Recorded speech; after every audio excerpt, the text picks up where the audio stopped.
I just like the sound of it.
I just like the sound of it.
I just like the sound of it.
I just like the sound of it.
I just like the sound of it.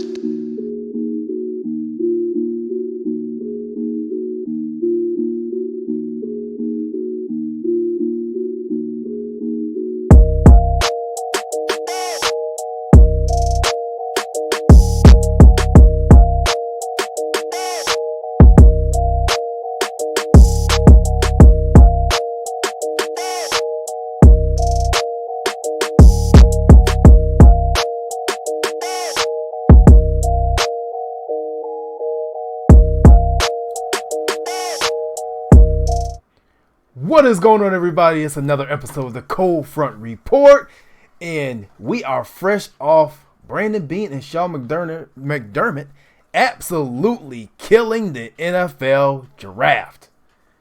Great reviews all across the board. Great reviews. But I have my compadres with me, and we are going to go through each player. We're going to talk about each player we got, how they may fit, and actually who may just be on the roster bubble now, because we know after the draft, things change. So I'll go around the tear around the table and say what's up. Clayton Garrett, what's up, my man? What's up, man? Happy to be here, ready to talk about these players. I'm really happy about this draft we got going on. I'm ready to get these guys into camp and see what we got going. All right. Fred Kilmartin. How's everybody doing tonight? I'm pretty pumped up. It was a long couple days, but I mean, I'm kind of happy that some of these players that we picked up, and it's very interesting that this team is already stacked with a lot of talent. So it's going to be interesting and see how it plays out. And Joe Monster McDonald. How's everybody doing with this fine post-draft? Man, they did great. In my opinion, they did absolutely great, and I can't wait to talk about some of these guys and how they're going to fit into our lineup, man. I'm pumped. I don't pay attention to drafts too much, but I have the last couple of years because what Beane's doing, I'm noticing the process. I'm liking what the process is doing, so pay a little more attention. And I mean, please let it comment and let us know what who your favorite draft pick of the draft was. Obviously, we know most would be Ed Oliver, but mine is not Ed Oliver. I love Ed Oliver, but that's not mine. I'll get to that later. But fellas, this was Brandon Beane's draft, right? Last year, we don't know who ran the draft. I have my conspiracies, but we don't know who ran the draft technically. This was his draft, and we think he absolutely killed it. Or not last year, I'm sorry, the year before I had my conspiracy. Right, last year was his draft. But, man, so, Fred, what do you think about the draft this season, man?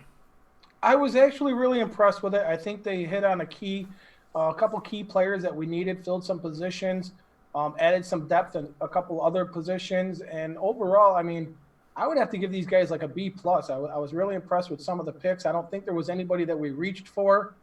I knew we traded up. A lot of people were saying, why'd we give up 2 fourth-round picks? But we didn't have enough room on this roster to pick up 10 players as it is anyway. So that was a smart move on Beane and them to give up 2 of those picks to move up a little bit. All right. Clayton, what you think? I was really happy with what we got. Specifically on day 3, I think they filled out the roster excellent, and they brought in some great competition for the bottom end of this roster because that's what day 3 is mainly about. It's about building some depth and having some quality players that maybe for a couple of years are going to play on special teams, contribute that way, and then find a role into the starting lineup. All right. And Monster, I know you're feeling so glorious tonight about this draft. What's going on? How you feeling? I look down. I feel great. I look down and I see Ed Oliver, stud. The fact that Brandon Beane stuck his foot in the mud and just sat there and let it play out, and he won. He won. That was his strategy, and he won. He didn't pay anything to get the guy that he wanted. And don't be fooled, it was Ed Oliver.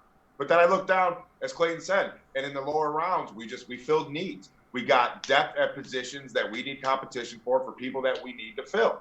And I looked down and I think he nailed it. Spot by spot, pick by pick. I think he took his time and he addressed a need with it and got a quality player. All right. So, obviously, we'll start with the elephant in the room, which is Ed Oliver. Ed was a no-brainer. We knew if he'd be on the board that he would be on Buffalo's interest list, that we need to get him. We need an interior pass rush. I thought we said on one of the pre-shows, offensive line, any other position was all smoke screens. They met with, I forgot how many defensive linemen in the pre-draft process, but then they also... process. So, I mean, they met with so many of them, and then they explored a Clowney trade. They looked at an Agba trade. So we knew that defensive line was a priority for these guys. And McDermott's a defensive coach. So what is Ed Oliver going to bring? What happens? What's the rotation looking like? Fred, I'm going to come to you first. I actually could see him be a day 1 starter, to be honest with you. I could see him coming in, competing right off the bat with he's probably going to compete with, I'm trying to think of his name now, Star Latuli. He's probably going to come in and compete with him, probably take the job from him. But, I mean, this guy, I mean, he's a low center of gravity type person. I mean, he runs through the holes. I think that he's going to be a great fit on this defense. I really do. Plus the guy's attitude right off the bat. When they called his name, he was jumped up. He was positive, and he wanted to be in Buffalo. He said it. Someone told him in the middle of the season, where do you want to go? I want to go to Buffalo. So now he's in Buffalo. This is another player that wants to be here. So that's what stood out to me about this guy. Yeah, Clayton, I mean, what are your thoughts on Elvi? Where does he fit in this rotation? Are we still running a platoon system? What happens? I think he's going to be a primary guy on the defensive line. He's going to be the A1 guy. He's going to be that 3 technique that's going to be wrecking games. I talked about it on the pre-show a little bit. You add a 3 technique like that, that's a game wrecker. He instantly makes every level of that defense better. And what I hadn't thought was going into the 2018 season, we had an aging Kyle Williams. We had Star Lotulelei. We just drafted Harrison Phillips. We didn't add Jordan Phillips until midway through the season. Now going into 2019, I love Kyle Williams. Don't get me wrong. He's one of my favorite Bills players of all time. But he was aging. He was old. He's on the back end of his career. He wasn't Kyle Williams as we know him for a couple of years. So going into 2019, I believe we upgraded substantially, replacing Kyle Williams without Oliver. Maybe more so in the football terms rather than the locker room. But I believe still we upgraded. Okay. Monster, where does he fit? Is he starter? Are we running platoon? Is he, like I said, Clayton feels he's a day one. Fred feels he's a day one. I think it's going to depend on how fast he picks it up. If the development's there and he picks it up mentally and he's able to handle it, yes, absolutely, he's a day one starter. But I think if that's not the case, he'll be positional. They'll rotate him in and out. But I think before the season's over, if not training camp, before camp's over, he'll take the starting role. He'll get the starting role. And I was watching the Brandon Beane press conference after they picked him, and he was asked, if Kyle Williams didn't retire, would you have picked him? He looked at the guy and said, absolutely. He goes, whether Kyle retired or not, our pick was going to be Ed Oliver at that spot. And he mentioned the 3 technique as well. So Brandon Beane recognized how important that 3 technique was in replacing Kyle Williams. But he said flat out, if Kyle was still here, Ed Oliver was our guy. So that tells you the confidence that they have in him going into it and the piece that he's going to play for our defense. Right. I mean, like I said, it was a glorious day for me. Like I said, I was fine with Ed Oliver or Rashawn Gary. I was fine with either one. I wanted an interior rusher. I think that was an overlooked need last season because our defense ranked so high and was so efficient. But I thought that with the interior rusher, we can create more opportunities at turnovers for a Jordan Poyer and a Micah Hyde. So I think they're going to be ones. I think the second year is going to be ones who's going to feast off this move more than anybody. So like I said, I'm ecstatic with the Ed Oliver move. I think it was needed, and like I said, he's gonna bring it. He's ready. I think he's a day one. I don't know about replacing Star Lotulelei. I believe he takes Kyle Williams' spot immediately, and you still have Harrison Phillips as your rotational guy, but maybe Harrison Phillips gets more snaps than he did last year. I don't know what happens with Jordan Phillips, though. That's the one I'm kind of worried about. I don't know, because now you have 4. You have 4 of them. Is there a pop? Go ahead, Clay. Something I want people to keep in mind. When we drafted Tre'Davious White, he was running with the ones all throughout camp. But McDermott and Beane never said he's the starter. He's the starter week 1. He had to earn it from the start of camp to the end of August. So I believe they're going to treat Ed Oliver very, very similarly to how they treated Tre'Davious White. They're going to make him earn it every day that he walks out on that field. Right. I agree. Like I said, it's going to be interesting to see what happens with that D-line. I don't think they're done. I don't think this defense line is done at all. And personally, if it was me, look at this team that you have now, I would consider trading that 2020 first rounder. Jadeveon Clowney. Jadeveon Clowney. Yes, exactly. I do. I would go all in. All in at this point in time. We got the money. Just bring in the stud. Same thing we did with Mario Williams when he actually decided he wanted to play. How great was he in that defense? Oh, my God. Well, thank Rex Ryan for it. So Rex Ryan came in and ruined that defense. Yeah. Playoffs. We're coming, baby. Yeah. So get ready. Yeah. As he's letting a $100 million player drop back in coverage. Right. And all he wanted to do was rush the quarterback. Right. But enough of Ed Oliver. Like I said, let's move on. Second round comes around. Boom. We trade up 2 spots. Phones go off. Bills have traded up. Who we taking? Cody Ford, man. Cody Ford. How are we feeling about Cody Ford? Monster? I love it. The guy protected back-to-back Heisman Trophy quarterbacks, and he's ready to bring it. His attitude, he said the same thing. I love to be in Buffalo. And he's endorsed by the WWE great announcer Jim Ross. Said he's a cerebral assassin. That's Triple H. Guy compared him to Triple H. You know what I mean? So there's nothing but great things. But big guy, he's definitely going to compete. I like his attitude. He's got the skill set. He's a stay-at-home he's a tank. He just plants his feet and does his job. So, excuse me, I was very excited that they addressed that. I usually don't get excited about offensive line. It's not a sexy position, but that was a guy that we took at that spot that we absolutely needed. And I like the fact that we had to pay a little bit to get up and get him, because that tells me, again, that's the guy they singled out. I think when they made their draft board at One Bills Drive, they had a very specific list of who they wanted to get. And I think out of all these picks, maybe one or two they weren't, but I think they nailed all these people on their draft board where they wanted them and acquiring them to get them on this team.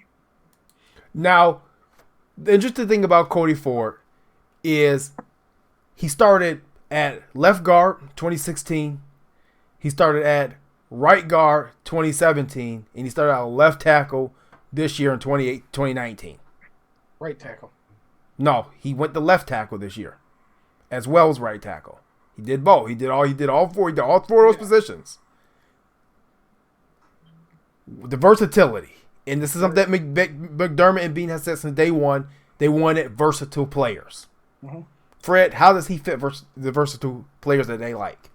I mean, first of all, I have some snap counts. I mean, he at right tackle, he was 898 snaps at right tackle, 441 at left guard, and he was 24 snaps at right guard. I mean, this guy's 6'4", 338 pounds. That's what they're looking for. They want that versatility that can play up and down that line. They're going to put out the 5 best players. You know, it's whether you're playing at right tackle or left tackle. I think that's the biggest thing, is that having that versatility, that they can move them around that offensive line until they get the first, or not the first, but the 5 that they want to be the starter. What stands out to me, too, is that this guy only gave up 1 sack last year, and he's only given up 2 sacks in the whole career, his whole college career. So, I mean, that's a good stat to stand out. And like Monster said, I mean, he was protecting a Heisman Trophy winner quarterback, and that guy's little. You think about it. What's he going to do for Josh Allen? 2, I'm sorry. Yeah, that's right. Mayfield. Baker Mayfield, yeah. So, I mean, what's he going to have to do with a guy that's 6'5" behind there? Because both Baker Mayfield and Kyler, they're both little guys. You know what I mean? It's going to make his job a lot easier. This guy is an absolute stud. And I'm very happy that the Bills were able to pick this guy up, because someone on our staff said it before. Monster said, games are won through the trenches, and here you go. Second pick comes up, and it's another guy that's going to help you win battles in the trenches. The only thing we got to excuse Cody Ford for, when he was drafted here, he posted on Twitter, I guess I got to update my Uggs collection. We don't wear Uggs in Buffalo. Tom Brady wears Uggs. So people on Twitter, even myself, nicely suggested a pair of Timberlands or some Chuckas. Don't come to Buffalo in Uggs. We love you now. Don't change our mind. So Bills Mafia, please forgive him for that oversight. I'm sure he was not aware that we detest people that wear Uggs that are males. Carry on with the show, JT. Clayton, what's your opinion on Cody Ford? All right. So in the pre-show last week, I talked about how amongst the guys we had on our offensive line at that time before the draft, there was combined, they all had started 5 games at right tackle. I believe that was a big hole, a much bigger hole than it was alluded to coming to the draft, just because we signed so many offensive linemen. Now we have a guy, as Fred said, who has taken a lot of snaps at right tackle, a true right tackle.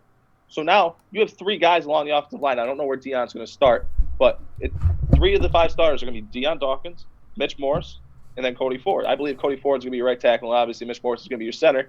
But what is really interesting about Cody Ford, bringing him in, he's going to play that right tackle. They said in his press conference, what they're going to start him at is right tackle. So what does that mean for Ty Nsekhe? Does that mean he's going to left tackle? Does that mean that Deion's going inside the left guard? I mean, I'm looking forward to it, man. I mean, McDermott always says during camp they're putting the best 5 out there, and I believe the best 5 this year are going to be really good. Well, yeah, there's only room for 5, and we have about 13 right now. So you know what's funny is that we could do a whole show all throughout the whole preseason with different lineups that they're going to be throwing out there. Yeah. You know what I mean? Just trying to figure out what 5 are going to be starting. This could be a contest. What 5 do you have starting for the Bills on opening day? You got a better chance of picking out what shoes Kim Kardashian's gonna buy online. Yeah. You ain't getting it. Don't miss a block. Don't miss a block. Don't allow a sack in the preseason because your job may be gone. Literally. Yeah. Right. This is almost like a Division I football program. Whereas, hey, don't miss a block, don't get injured, or someone's going to take your spot. And the thing is that Buffalo's picking up these offensive linemen that really do a great job at protecting a quarterback. Well, yeah. We saw Josh Allen go down like game 4 last year, and it's like, yeah, we got to do something. We have to do something about this. This may be a good idea to do something. And Gotta was put it more you, alligators JT? in the moat. Wait, Monster, wasn't it JT that said, you know what? It'll take 1 season. We could fix the offensive line in 1 season. 1 off season, we could fix the offensive line. Because the Colts did it. The Colts had that problem. They went and did it 1 off season. They probably got one of the best offensive lines now in the league. Yeah, but it took them 8 years of Andrew Luck getting beat on. Well, yeah. Well, no, it took the right guy coming in there, too. We'll just say it made him humble. Josh Allen's already humble. We don't need him humbled. So I mean, no, man, I'm ecstatic about what happened. And for all the people who said, oh, Spencer Long is a starter as soon as we signed him, and I clearly told you guys that was not starter money. That was not a starter deal. Spencer Long is on the bubble. Believe what you want to believe, but Spencer Long is on the bubble. Just saying. Another thing that we got to point out is the fact that Cody Ford, he's a great kid. But one thing is that he does have a nasty side to him, but he's also a team player. He's the first guy to run down the field to congratulate a receiver or a running back or the quarterback when they make a play. So he's a good team player, too. You know what I want on my team? I want 52 James Harrisons. That's what I want. That's a lot of James Harrisons to deal with, man. Let them deal with each other. I think you only need one James Harrison. I think you only need one, man. That's a lot of James Harrison. 52 James Harrison. But let's keep moving. Imagine going out on that field knowing you got to play 52 James Harrisons. That's a bad day at the office, boys. Yeah, or a bad day at practice. Good luck with those bar fights. Let's move on. I mean, the next pick after that was not a surprise for me. If you guys watched the previous draft show about 4 weeks ago, we mentioned a running back who could be a replacement for Shady McCoy, and kind of came true. The Bills took Devon Singletary in the 3rd round. Yep. And I think this kid is a stud. He's a stud. Fred, what's up with Devon Singletary? I mean, like I said, I watched some tapes on this kid, and yeah, he's got some getaway speed. I mean, he's 5'9", 200 pounds. And people were saying that he's small. He's not small. He's compact. He doesn't go down with the first hit. Yeah, small. He's compact. Compact cars are small. He's compact. Trust me. When you see that, go watch the tapes on this kid. One thing that stands out is the fact that he had 3 years of 1,000 yards. He also had 4 games of 200-plus yards rushing. So, I mean, this guy puts up numbers. I mean, total yards in college, 4,287 rushing yards. And the touchdowns, ridiculous. 67 touchdowns. 32 in one season.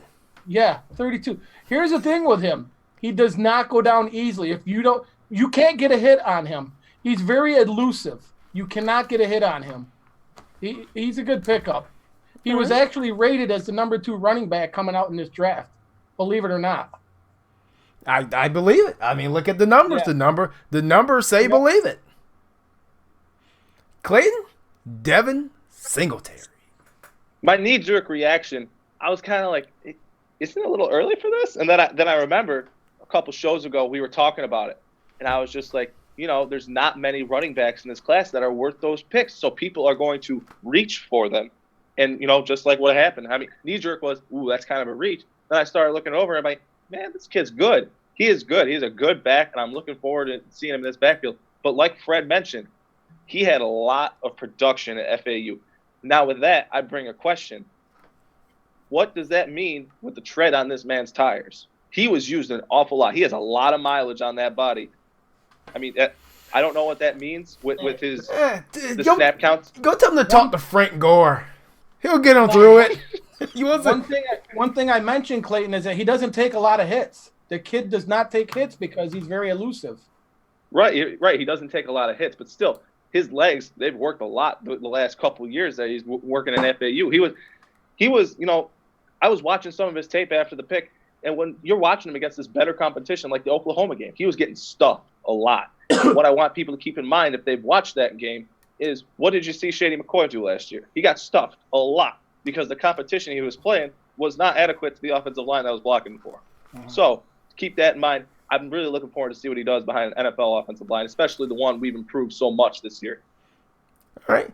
Monster, you had an interesting quotes. A couple interesting quotes from Brandon Beane. From the pre-draft process to the second round and to after the Devon Singletary pick. There's 3 different McDermott statements. So we have pre-draft. McDermott said, Shady's our guy. He ain't going anywhere. After the second round, Shady's still our starter. Third round, Devon Singletary pick. What was the statement? Brandon Beane was asked directly, do you think that Shady will rebound with the way the offensive line is built? And Brandon Beane said, and I'm paraphrasing because I don't remember it because it was yesterday, but basically what he said without answering the question directly is everybody's going to get a shot to do what they have to do. We're going to put the best players out there on the field, and we'll see what happens. He never answered it. And the thing that was funny to me is that when I see Singletary, he reminds me of Devonta Freeman. That's what he reminds me of. The way he runs, his size, his style, he reminds me of Freeman, like to the T, okay? And I look at the Bills running back room, and I'm like, Frank Gore, obviously elder statesman, Shady, crafty veteran, and you bring in TJ Yeldon, kind of a younger guy who's been in the league but still has upside. So the picture of the running back Whoa. Hold on, I'm not done yet. The picture of the running back room wasn't clear to me until Singletary was drafted. So now you have Singletary, the young guy, you have Yeldon, the middle guy, and you have Frank Gore, the old guy. Which piece doesn't fit any longer? What about Marcus Murphy? You got Marcus Murphy and you got Ford, too. What about him? I'm not talking about that. I'm talking about so am I putting these fingers down then? Yeah, no, they're still on our team. Yeah, I think Yeldon's better than Ford. Come on. I'm just asking. No, they're still on the roster, though, is what I'm saying. Are these special team players? Are they on the roster or they're gone? Look, I'm looking at the top end of the running back room, fellas. Work with me here. I'm working with you. I'm just asking, are they automatically gone? Are we scratching them off? No, they're not automatically gone. They'll fight with TJ Yeldon. But when painting the picture of why Shady's gone, that's the scenario I came up with. I got you. Well, I agree with you. I agree that Shady's probably gone. And we said in one of the pre-draft shows months ago, if you were going to go look over a month ago, that if they took a running back 3rd round or higher, Shady probably would be trade bait. And I said that months ago too. That the fact is that Beane is going to say anything positive. He can't come out right out and say no, Shady, we're not. In case they want to use him as trade bait, they got to pump him up. Yeah, he's in our plans. Yeah, we want him on this team. It's trade bait. What do you want to come out and say? No, he sucks. Anybody want him? Yeah, I mean, it's trade bait. I think he's gone. I mean, it's a chance he could be there. I mean, it's really going to come down to camp. But we've seen Brandon Beane make preseason trades and in-season trades, week 1 and week 2 during the season, and week 3 and 4 during preseason. Since the moment he got here. But I'll tell you what, Singletary helps us out on that bet we got with Monster about Shady getting 1,000 yards. Oh yeah, I'm telling you. I just for the record, that's the scenario I think. But I am going to say I think Shady's going to rebound and have a damn good season if he's still here. Yeah, he's going to take a lot of touches from 3 other guys. Go ahead, Clayton. I'm not really sure if Shady's gone. I'm not sure about that because I think they want to see what he looks like behind an adequate offensive line, a line that isn't bottom 3 in the league. Is he still that guy that was in 2017? That he was in 2017 when he had all that production, when he had 3 Pro Bowlers in front of him, in Glenn, in Incognito, and Wood. We'll find out preseason game number 3. See, that's the thing. If they're going to move Shady, I believe it's going to be after the first preseason game. He's going to get the Sammy Watkins, Ronald Darby treatment. Because I don't think they're play the whole preseason game. Because they're not going to cut him. I don't think they're going to cut him because they're going to get what they can out of him. And if they do cut him, they're going to cut him in the first line of cut. I don't think he's going to get cut. They'll get value for him. I don't see it. I don't see them cutting them at all. But my thing is this: if you get to the preseason and Singletary, it's not even so much how Shady looks. Because you want Shady to look good. Yep. Just like Sammy Watkins looked good when he was in the preseason. You want to see what Singletary looks like. If they think he could pick up the game fast and he's processing everything fast, you're going to have to trade Shady because then you're going to take the kid's carries away. Now, in my mind, I say, well, you know what? You don't want to take the kid's – you don't want to overuse the kid, but then you still have Frank Gore and TJ Yeldon. You don't sign Yeldon to a 2-year deal to get rid of him. There's a reason. It's not even so much the Singletary draft pick. It's the Yeldon signing that got me. That's the one that caught my eye. And said, wait a minute, you just got Gore. Why did you bring in Yeldon? But their people's response and argument is that, if this backfield between Gore and Shady has the most combined yardage through every backfield in history of the NFL. Yes, because that means you have an old backfield. Right. That's like, hey. Lots of yards by being young. You're old. Right. That's like if I say, hey, Fred, how many miles do your 79 Pontiac have? Of course it's going to have a lot of miles because it's an old car. Right. Monster, how much hair have you lost at 41? I'm an old guy. Right. So it's one of those things where I don't see Shady making it past the preseason. That's just my personal opinion. I hope he does personally. I would love to have 4 running backs to help a quarterback, but that's not really how the roster spots work. So we'll see. We'll see. So I guess we can agree, the most controversial draft pick, the one that everybody will tell, I don't know, up and down with, was the Dawson Knox picks. Mm-hmm. We trade up, we get Dawson Knox. He's a highly athletic tight end, but very, very little college production. So Clayton, what do you got on Dawson Knox? I like this pick a lot, and that a lot of people, they didn't like the trade that they made for Dawson Knox. And like Monster said at the beginning of the show, maybe it was Fred, I'm not sure, but one of the two said, we're not rostering 10 draft picks. Right. We're not rostering 10 draft picks. Get rid of those. Just trade. I think adding another day 2 pick onto the roster, it helped us. And I think Dawson Knox makes our tight end room much more complete. I believe he's going to be a complement to Tyler Croft. Because, Dable, he likes having his tight ends. And now you got Croft as your main guy. Now you got Dawson Knox as your complimentary guy. And you got Jake Fisher as your blocking guy. And the last two guys, Kroom and Sweeney, they're going to battle it out in camp, I think. How many tight ends do we keep? How many tight ends do you think we keep on the roster? 4, which is why I don't believe we're going to keep 4 running backs either. Because I don't see you keeping 4 running backs and 4 tight ends. I believe Kroom is on the bubble big time this training camp.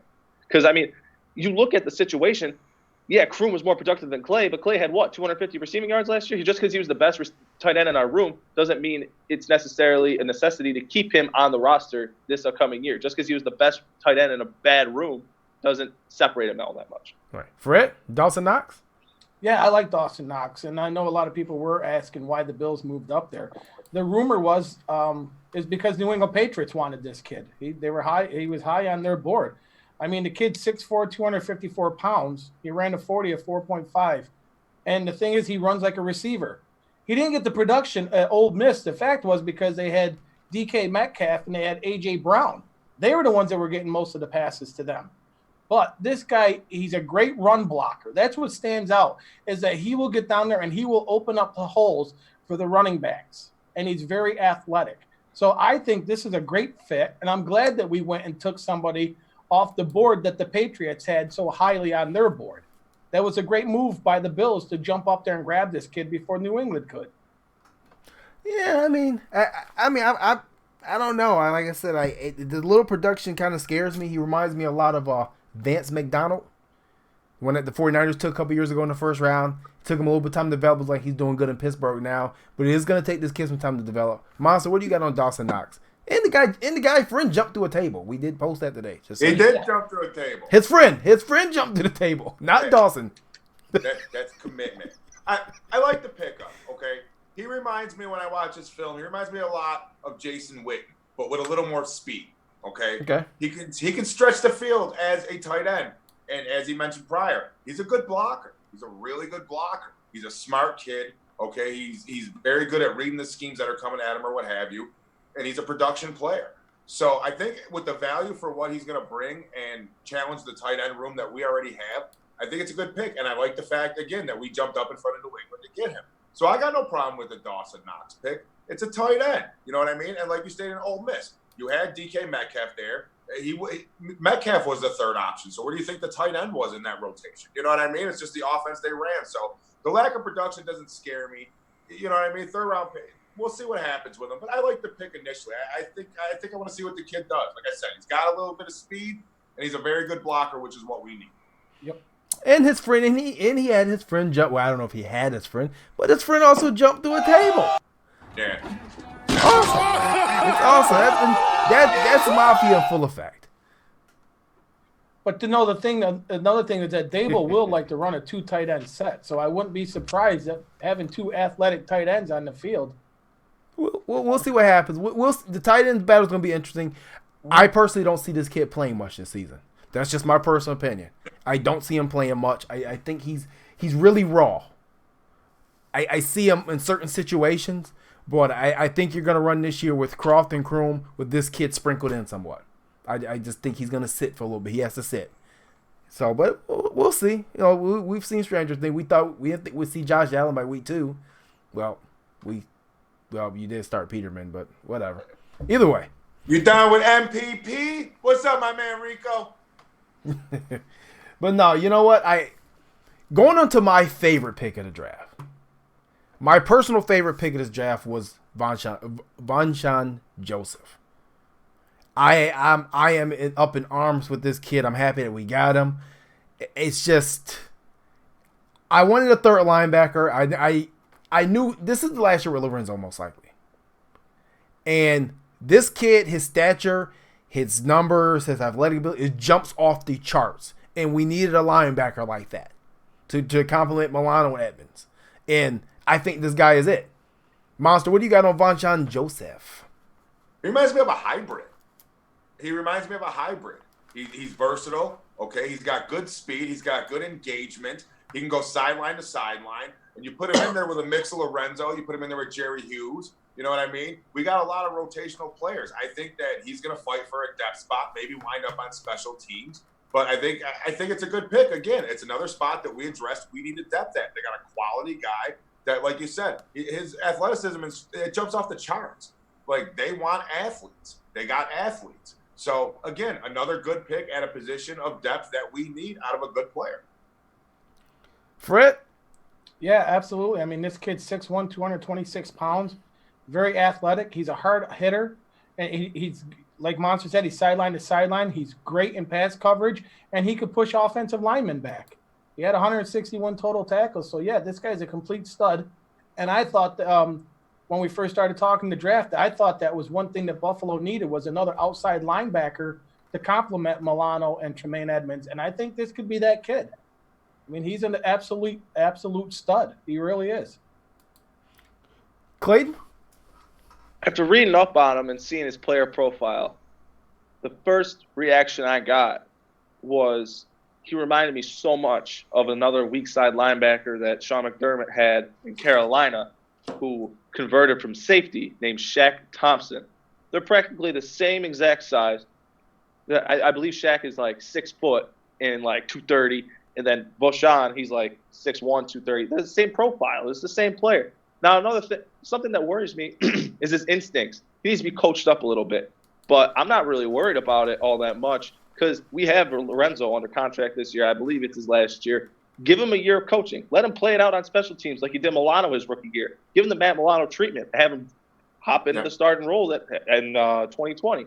You know, and I think with the linebacking core and a base 43 defense with Edmonds, Milano, and then Vanshan Joseph, that's a lot of speed. That's a lot of athleticism in the linebacking core. And I think the defense just got a lot better in 2020 too. I mean, this guy put up 94 tackles, 4 sacks, 5 pass breakups, which his pass coverage, if you haven't watched it, you better go mesmerize that. His footwork is amazing. Like I said, going back to Shaq Thompson, great comparison because not only was Shaq a safety and a linebacker, but Shaq was also a running back in college. So, I mean, he jumps off the charts, like I said. They graded him as a chance to be a starter, so they gave him a grade of a 5 out of 10 by the scouts. But they said with the right coaching and molding, this kid is a 9. And this is why you have, like you mentioned, Lorenzo Alexander. Lorenzo did it last year for Edmonds, helped him out. Now it's his turn to do it with this kid. and you have a year to sit, like I said, you can't teach aggressiveness. You can't teach a nasty side. And like we heard nasty with Cody Ford. We've heard nasty with Ed Oliver. Now we heard nasty with Jaquan Joseph. You can't teach that. That's something you can't teach. I mean, this kid is just extremely aggressive. He attacks. But he has a problem with control in overplaying plays. But we also saw Jerry Hughes have that same problem. But ever since Sean McDermott has come in, you don't really see him overplay plays. Like we used to see Jerry Hughes, and it made me pull my hair out. Just overrun a play every game, at least 2 or 3. Because he's just so hyped up. And McDermott will take care of that the same way you don't see Jerry Hughes getting those 15-yard personal fouls anymore like he used to under Rex Ryan. Sean McDermott put a hammer down on that. You want to play fast, you want to play aggressive, you want to kill the guy with the ball, that's fine, but you're going to do it within the rules of the NFL and the way we play. Yeah. Fred? Yeah, absolutely. I agree. Yeah. But absolutely. I'm ecstatic. This is my favorite pick of the draft. This is my favorite pick of the draft. I agree. The only this is my favorite pick. Is he gets off the ball slow, but that's about all. But that can be coached.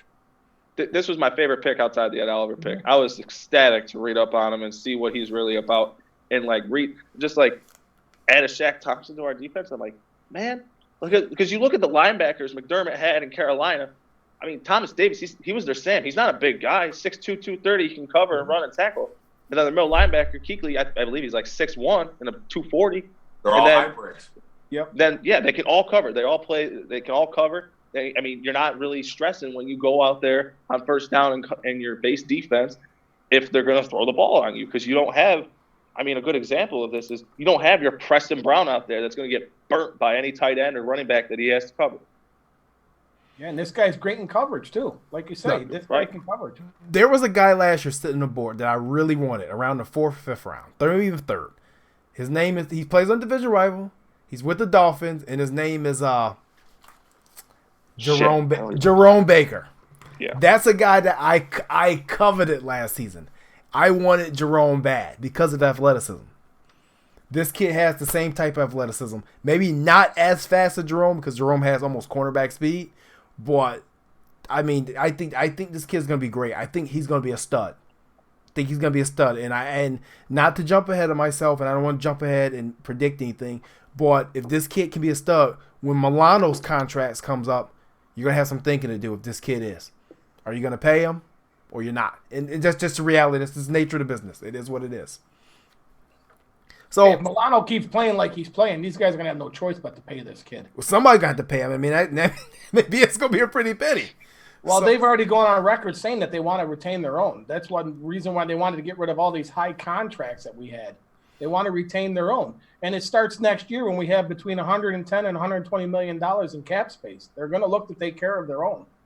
But once you start thinking about it, you got Trey White coming up on a deal that same year. They're in the same draft class. I understand you can put a 5th-year option on him, but you're going to want to negotiate. You want that money available, which is what makes you think twice about what you guys talked about earlier, adding a Jadeveon Clowney. You don't know what that's going to do to you 3 years down the line if you're going to be able to keep both Milano and Trey White or Dawkins or Jones. They're all the same draft class. The 2017 draft class, there's a lot of key components to our team that make up our team that we're going to have to try and keep very soon. No, I agree. But, we had 2 more picks. We had a pick in Jaquan Johnson in the 6th round, and then we had a pick of Adero Johnson in the 7th round.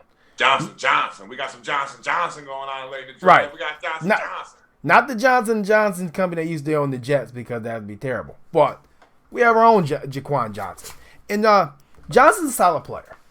Also, what I saw from the draft with the pick of Joseph and Jaquan Johnson is I saw, and let's include Dawson Knox because he's going to be a key component of this as well, a commitment to fixing the special team. Because I think we can all agree we probably had the worst special teams unit in the NFL last season.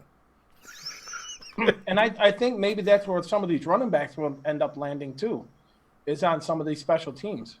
Well, they better because they ain't hitting the field. Yeah. Somebody better. Yeah. So Johnson he's a 3-year starter at Miami. Safety, yep. Yeah, he's a 3-year player. He's a solid football player. He was a team captain. He's a leader, and like I said, that's very important too because, like I said, Sean McDermott and Brandon Beane, they're trying to bring in players who were leaders in college. Cody Ford was a leader. Ed Oliver, I didn't call him a leader. He was a great football player. But these other guys were leaders on their teams. And that's, once Clayton's a key component for the locker room and the culture that you're trying to build. So, Moss, I mean, what do you got on Jaquan Johnson? I watched briefly. I didn't do too much on Jaquan Johnson, but I watched it. I watched his tapes, and like you said, he's solid. Nothing really stuck out to me as far as like a game breaker goes. But then again, when you go into the 6 and 7, sometimes you don't draft for that game breaker ability. Sometimes you draft for character guys. Sometimes you draft for guys that are going to come into the room and come on your team and make a difference as far as that goes. But as we all know, Florida State, Miami, they all produce great DBs. So this guy could be a diamond in the rough because those are DB schools, folks. They produce fantastic defensive backs. Shout out to our Florida State Seminoles, me and JT. But I like the pick. Again, it adds depth. It's going to put them back there. They have great teachers. Micah Hyde's going to help the young kid tremendously. You know what I mean? So I like it. Again, it's another depth pick. He was solid in high school, or college, 3-year starter. He has the experience, team captain. So he's a guy that people follow, and obviously his personality's in line. So let's see what the kid does. I'm interested, and I like the fact that he came from the U. Wait, you like that he comes from the U? Okay. Clayton? The state of Florida. I told you. I'm a whole Florida DB guy. No. There's lines, and you're crossing them right now. Clayton. Tell him how much you love Jimmy Johnson. Tell him how much you love Jimmy Johnson. Exactly. I like Cruiser. Excuse me. I like the Jaquan Johnson pick a lot. I believe it's going to add, like I said at the start of the show, these day 3 picks, they all added quality depth at the bottom end of our roster. The guys that want to play special teams, they're going to go out there and play their butts off on special teams. They don't have a problem with it. You know, Jaquan Johnson, what I believe it really means is, what does this leave for Raphael Bush? We saw Raphael Bush come in and play for an injured Teron Johnson last season.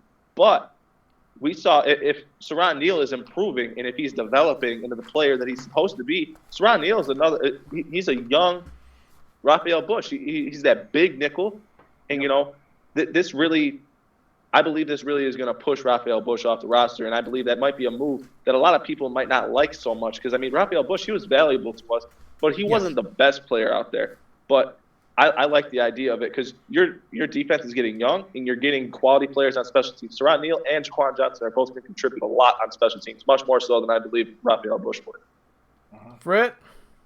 Yeah, Jaquan, he's 5'10", 190 pounds. He ran the 40 at 4.6. Strong leadership skills. I mean, he had 8 career interceptions and 250 total career tackles down there. And he shows toughness and he's very athletic. Yeah, I mean, if anything, I mean, it's another depth position that we have at safety. But, I mean, this guy, he proves that he's a leader, and it's another player coming in that fits in the process, the culture that they're building in Buffalo, whether he starts out on special teams or he's a depth player. I mean, he's going to be welcome in Buffalo just because of his leadership skills. No, I agree. I like the signing. Like I said, I love the dedication to special teams this offseason. Andre Roberts, Jaquan Johnson, Dawson Knox, because he's going to be a special teams contributor as well. Don't sleep on it. I love the commitment to special teams. Like I said, Brandon Beane and Sean McDermott are making a commitment to addressing problems that are problems immediately. They're not waiting on it. They're not holding on it. Even offensive line. I thought we brought in too many. You know what I mean? But like you said, it's about getting the best 5. So if they have to bring in 16 of them to get the best 5, then they'll do that. And I'm ecstatic. I guess I've been ecstatic about this. Obviously, I'm ecstatic about the draft. I was not ecstatic the first day of free agency. If you guys remember, I went off because at 5 o'clock, all we had signed was Frank Gore, and I was not happy. So I was not happy. I remember that, yeah. He was upset. Yeah, he was. He can't say the same language that JT used here on the air, but he was upset. Right. So, yeah, but I think you worked that day and you got, what do you mean? We only signed Frank Gore. Right. And I was highly upset. But I'm calm. They've done what they had to do. And I know a lot of people were up in arms about, I've seen a lot of posts around the various Facebook groups. Make sure you join the Buffalo Bills Pride-based Facebook group. But I've seen a lot of questions about why didn't we get a receiver. And I think that we all agreed before the draft, we really didn't need one. Nah, we're stacked. We didn't need one. There's no such thing in this NFL hardly anymore about as a true number one receiver. With the way the rules are, you don't need one. It's about scheme fit and play calling. And the only thing I questioned last year was Brian Daboll's play calling. I think we have our receivers, Fred. Yeah, I think so. I mean, you think about it, we got every position, or actually not position, every receiver that we have a skill set for each and every one of them. It's a different one. Whether you got speed, height, the slot, we already have that on this team. We just got to see where they fit in. But I definitely think we have our starting wide receivers on this team right now. I believe that. I really do. And if not, you're going to see them on our special teams. And just looking around at these depth players that we're bringing in and that we signed, our special teams just got a lot faster too. If you think about the skill positions that we have, whether it's a linebacker, whether it's these receivers, they're going to be playing special teams. And it seems to me like we just got faster on special teams. One of the areas that we were not the greatest in last year. And everybody knows the Bills over the 10 years, we've always had a really good core of special team players. But that kind of dropped off when you start letting these receivers go, which happened last year. And we talked about that. We talked about that. We let this receiver go, that receiver go. There goes our special teams. And Beane and McDermott, they obviously saw that, so they addressed it. And I think with having all these receivers, some of them are going to be special team players only. And let's not forget, we added another receiver as well. David Sills, announced by Ronald Enix and Leroy the Mud Dog Winslow inside the chat.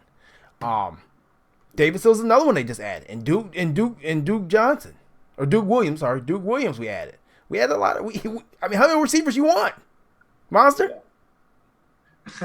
Let's be honest. There's only 5 really elite receivers in the NFL. I'm not going to name them because I don't feel like it. But there's a handful of them. But there's a guy that's sitting at home with 6 rings on his finger, and he had an elite receiver for, I think it was 1 year of his career. 1.5. 2, yeah, Randy Moss. But other than that, he won the Super Bowl last year. Who's his number 1 receiver? Don't worry, I'll wait. A guy who didn't even have 1,000 yards. Thank you. The elite receiver's a dying breed, same way that the Bo Jackson, Barry Sanders home run running back. It's about scheme. It's about functionality. It's about moving your offense. You don't need those huge plays. And sometimes I think, especially in the account of somebody like Antonio Brown, granted, you're a great talent, but I think sometimes that takes away from your team camaraderie on offense because you have to feed that guy the ball a certain amount of times or he's going to complain and bitch about it, and he's going to be a cancer in your locker room. It's not even that, though. You got to pay an elite receiver, and you got to pay a franchise quarterback. There's all your money tied up with 2 positions. You don't need that guy to get the hardware. Yeah. Brady proves it. Brady, but there's other quarterbacks that have proved it too. Look at Drew Brees. You know what I mean? The year he won, he didn't have a great receiving core. He didn't have an elite Antonio Brown or Julio Jones or anybody like that. It's scheme. It's scheme. It's who can put the best scheme out there. Clayton, you shaking your head. Did you agree? Yeah, I do. I really like the addition of David Sills. Specifically David Sills. I like that a lot. And it makes sense why he went undrafted. When you look at how the draft went, people were picking their out of the litter. They were picking who they wanted. You saw a guy like Deontay Johnson out of Toledo, a guy that nobody expected to go when he went. I believe he went, 2nd or 3rd round? Way earlier than people thought he was going to go. So, and then you see a guy like Kelvin Harmon, people that in the media were so much higher on. He went in the 6th round. He went early in the 6th round. I loved Kelvin Harmon. I wanted the Bills to get him. But you see a guy like David Sills go undrafted who was projected to be a day 3 selection and is a very solid possession receiver. And you get him as a UDFA. We see what the Bills have done with UDFAs. We saw what they did with Robert Foster. We saw what they did with Levi Wallace. Granted, it's not much of a necessity, and the likelihood of UDFAs making your team isn't as great as it was last year with how porous our team was up and down. Right. But I believe David Sills might have a chance to make this roster because up until this point, they didn't really add a guy that would compete with Duke Williams to be that quote-unquote big guy, go-get-it receiver. David Sills, he's 6'4", 215. I believe Duke Williams, he's 6'2", 6'3", 220. 6'4". So he's 6'4". Okay, so yeah, that's going to be a competition to watch in camp, and I believe one of those 2 guys are going to bomb out our receiver room. No, I totally agree. I mean, I love the David Sills signing. My only question is, are they going to give David Sills a better shot than they gave Brandon Riley? because Brandon Riley is one guy who his mold is very similar to what David Sills is, in my opinion. But they didn't give him a real shot. And I thought that he showed enough on, like you said, we had let's just put this in perspective. I'm not saying Brandon Riley's even an NFL caliber receiver. I'm not saying that. But what I'm saying, on the roster that we had, Brandon Riley showed out more than the receivers that was there in front of him. So I just want to make sure that going forward that McBeane and McDermott are giving people the correct shots, because I think that sometimes in the last couple of seasons we haven't given people the right amount of playtime in the preseason and training camp to see if they're the people. Well, we'll see what happens. I like the McBeane thing. I can make that work. I just caught that too when he said that McBeane. Yeah, man, it's a duo. I mean, you see one, you see the other, like Doublemint twins. Double your pleasure, double your fun. We don't go to McDonald's, we go to McBeane. McDowell's. Okay? Right. You got the Big Mick. Right, but no, man. I mean, like I said, I'm excited about the draft, but I think there should be one more move made. I look at the move of Ed Oliver. I look at the move of bringing in Voshon Joseph, and I think there's one more that we have to make. And I get on the phone with Houston tomorrow, and I would give up that 2020 first-round pick, and I know for Brandon Beane that would be hard to do. I get it. Give up that 2020 first-round pick and bring in Jadeveon Clowney and just completely finish it. Finish it completely off. Light it on fire and One watch thing- it go. One thing I want everybody to keep in mind, there's a guy out on the market that the Bills met with a little while ago. I'm not sure, maybe 5 weeks or so ago. Ziggy Ansah. He's still available.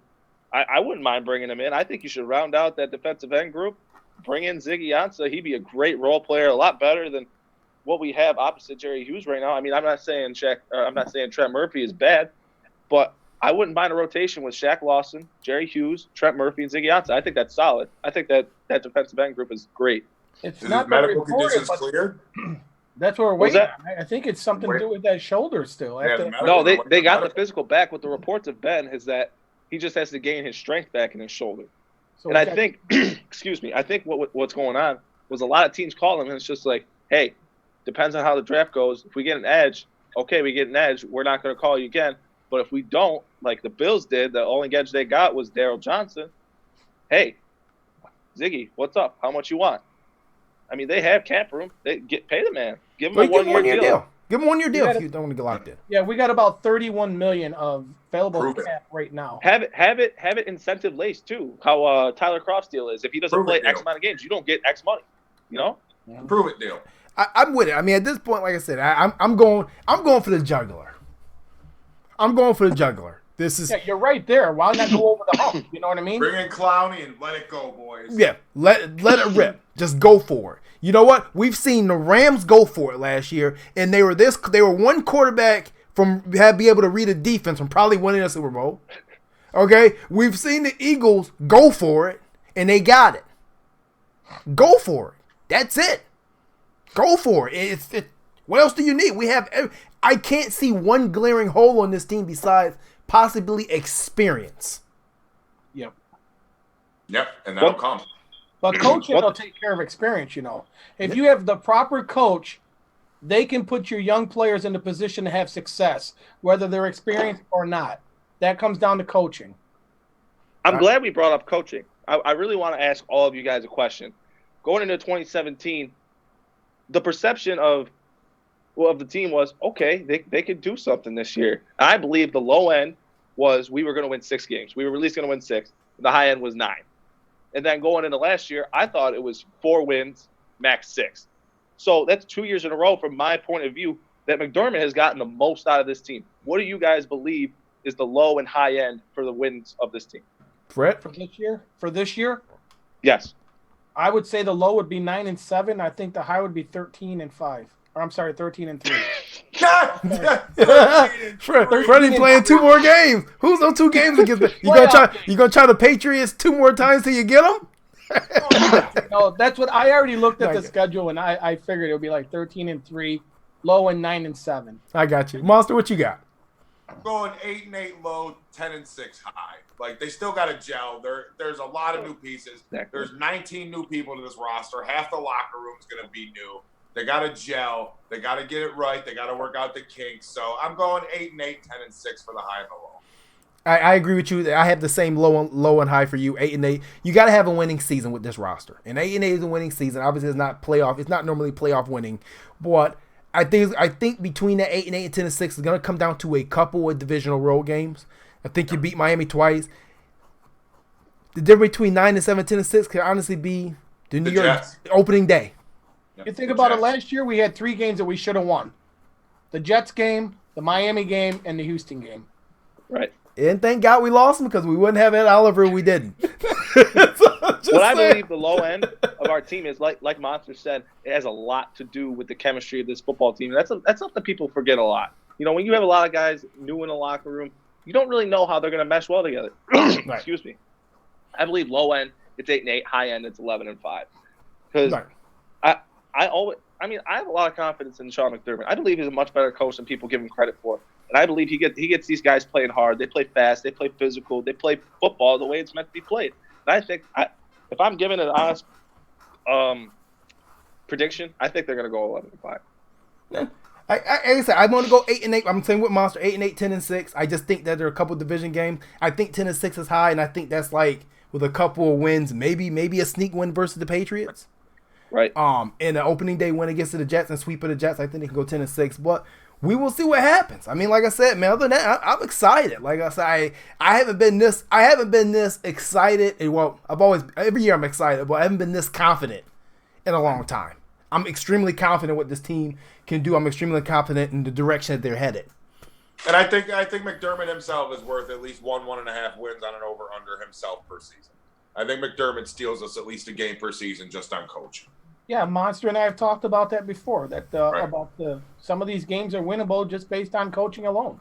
Right, time clock management at the end of the game, positional, calling the right plays. Yeah, Right. And the season that come down to it too in the last 2 minutes. Is McDermott gonna scheme it out and win it, or is he gonna brick it and we lose? And like I said, I'm gonna ask one more question that we're gonna get out of here because it is getting late, and McBeane may be up working, but they get paid to do so. Right, he drives a Lambo. I don't want to know what he did. I don't care. Yeah, I don't even know what type of hours he has to work. I know, thank you. But this offense is totally revamped. We have 2 new tight ends. We have 3 new running backs.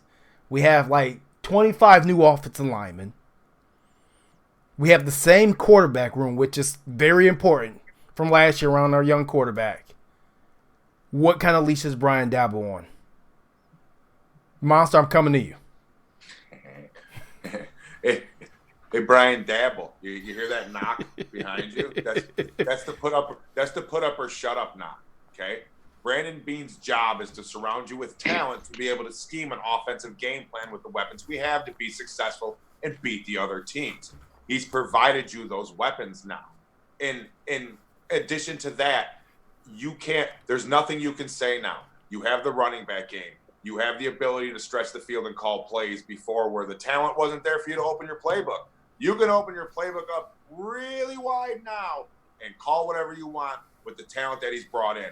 So if it's up to Dabble. It's your sink or swim time. It's not on Brandon Beane at this point. The talent is there. Josh Allen has proved it, okay?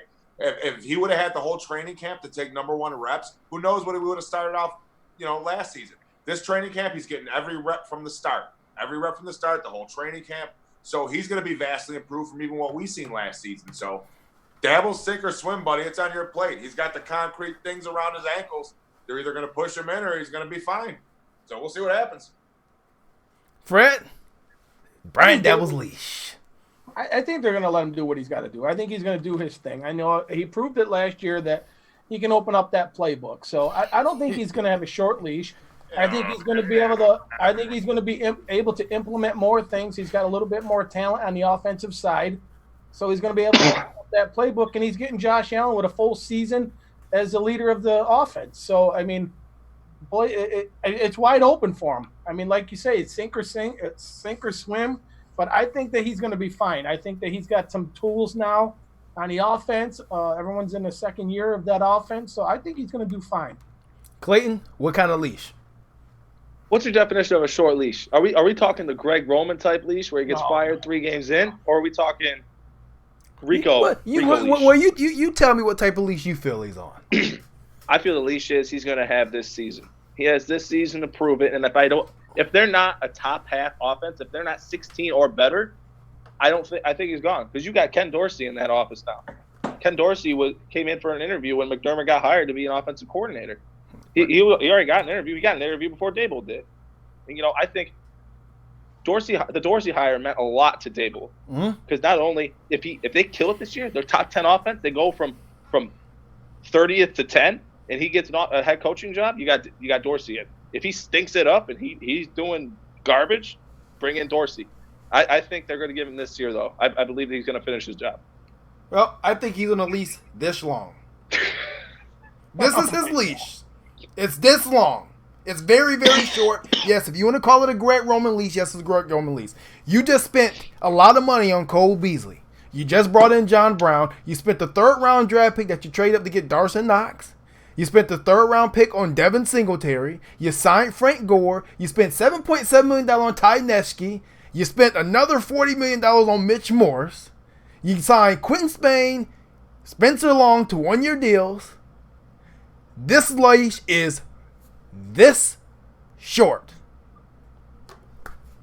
He has to week 4. If this team looks anything like they did in the first 4 or 5 weeks last year, he is gone. Yeah, I don't think so. Gone. Because at that point, if the team looks like that, that means you are now hurting the development of Josh Allen, and we cannot have that.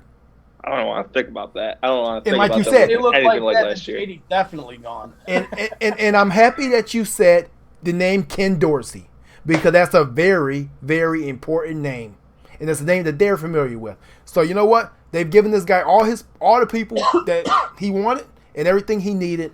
And I forget, and I left out Tyler Croft as well. It's put up or shut up time, Brian Dabble. Yeah. He has to week 6, and this team better look different. This team better look similar to what they finished like. Just saying, it is what it is. But guys, before we get to the final thoughts, I want to address something here, because there's been a lot of questions of, we have Clayton coming on board and him and Leroy Winslow, and there's a lot of questions about what happened to one Matt Manzella that started with us. Well, when we all came together as the Cold Front Report, we came together as one unit that we worked together for at least a season. See how it goes, and honestly, we're still here, and you guys are still watching, and our page is growing, our Instagram, Twitter, and the interactive is just excellent. We love what we do. But there's 2 things that we don't do at the Cold Front Report. We try to respect other people's podcasts and shows and things of that such. Just podcast, if you want to call it, podcast respectability. So we try not to overstep anybody, clown anybody. We're all one Buffalo. Thing number 2 we don't do is we don't plagiarize. We get it. We all report the same thing. Everybody's reporting the same stuff. It's like Thanksgiving. Everybody's eating the same dinners and the same meals. But what we don't do is we don't steal others' works and present it as our own. We give the credit due, and if we don't, please call us out, and we will do it. Because sometimes we don't know where it comes from, if it's a meme or something like that, so we don't purposely do anything like that. We try to be unique. We try to be fan interactive. We just try to be ourselves. We're fans. We're not experts. And that's what we try to do. So just to address that, that's why Matt Manzella and Bill's New Casale is no longer over here. And best of luck to him in what he does and the people he work with and what they do. But it's just something that the Cold Front Report can no longer be and will not be associated with. So, get to the final thoughts now. Clayton Garrett? Hey, man, thanks for having me on. I'm really excited to see what this team does come camp. I'm really excited. I'm going to go up a couple times this year. I've only been up once. And, that was probably when I think it was one of Rex Ryan's teams. So it wasn't that fun to watch. But with that being said, I'm excited to watch these big horses battle it out in camp. I'm really excited because, in my opinion, there's one spot up, and that's right guard. Because I think Insecki's going to play left tackle. I think Deion's playing left guard, then it's right guard. It's going to be a 5-man battle for right guard. Thanks for having me on. I'm excited for this team. Fred Kilmartin? Yeah, I mean, things are looking positive for the Bills. I mean, this was actually one of the better drafts than the last couple of years. I'm very excited. I'm anxious to see what this team's going to look like when they have the finished product out on the field. And, stay positive. And God bless Pancho Villa. Yes, Pancho. And Pancho's eating some wings today. I saw somebody took some wings. I think Buffalo Bill's 13-man group took him some wings. Yep. And he's still going strong, so we got a lot of love for you, Pancho. Seeing that picture really lifted my spirits today. Yep. Monster? You know what? For the past couple years, this is Stanley Cup playoff time. This is what it is to Monster. This is Stanley Cup playoff time. That takes priority over everything. Hockey is my thing, just like football is my thing. But I've paid attention. It's piqued my interest. It's actually got me to stop and sit through the NFL draft, which I feel is torturous. 10 minutes between picks, you know who you're picking. It's 3 picks takes a half hour. It's torturous for everybody. Doesn't matter how many celebrities you show or how big, let's show the main strip looks like. It doesn't matter. It's torturous. Speed it the hell up. It doesn't need to be that long. But paying attention to it and seeing how they're doing it, it brings me back, because I'm an old fan, to the old days when the Bills were good. But just the moves they make and just seeing how the regime is doing it. We've all went through off seasons and drafts where we're like, why the hell did we pick this guy? This guy makes no Aaron Flowers. You know what I mean? The list goes on and on of bad regimes that we've had to sit through and be punished by as fans. So to see a guy that we have faith in that actually seems to be doing it right and has a head on his shoulders and not up his ass, it's just great to watch. And it gives us hope as fans. And I'm excited for this season. I've watched the last 2 drafts, and I haven't regretted it like I'm never going to get those moments in my life back. I enjoyed it. It's made our team better. And I'm looking forward to this season. I said it 3 weeks ago. Just kick the ball off. I'm ready to go right now. I want to see what they got. I would have loved to see how you felt about Aaron Maven pick and wait an hour for that back in the day. But oh my God, Brian Arakpo's on the board. Brian Arakpo's on the board, and you pick who? Aaron Maven, yeah. Not Brian Arakpo. Aaron Maven. Fun times. But hey, a couple of announcements here. Don't forget that on Friday, May 10th, from 7 p.m. to 11 p.m., there's going to be a Night to Inspire hosted by Gratwood Productions. It's going to be a benefit party for the young audience of Western New York. They're building an awesome studio to help the children out of Western New York. And Chris Hurlburt and those guys are doing a great job. Myself and the rest of the cold front, Monster, Fred, Clayton Garrett, we're going to try to get all the guys up there. We're going to be live at that event, meeting everybody. So please come out and have a good time and support a good cause. Dan from Cold Sox will be there. And also, make sure you go to check the Cold Sox Facebook page and webpage, www.codessocs.com. Right now, any sock that you buy, all the proceeds are going to Pancho Villa right now. So please buy. He has sold out of the Pancho Villa sock in the last 2 days. So please go buy the other socks and continue to support our friend Pancho. And stay tuned for the details when we launch the Pancho Power Foundation. Yes. So. Oh. Stay tuned for the podcast release. That's right. Yes. Clayton Garrett and Leroy, the Mud Dog Winslow, will be releasing a Cold Front Report Overtime podcast. It will be coming out this week. And we're just going to be all over the place. But right now, we all have to go to bed because we're all tired. It's been a long draft week. Oh, and one more. Thank you and a shout out to Tiffany, Harley Bills, Nicole Green for covering the NFL draft for us for the Cold Front Report. We appreciate her so much. And for all her video clips and pictures, we are putting those together. And we are going to release her 3-day tour of Nashville. So much respect and thank you. And guess what? We are out of here and we will catch you guys later.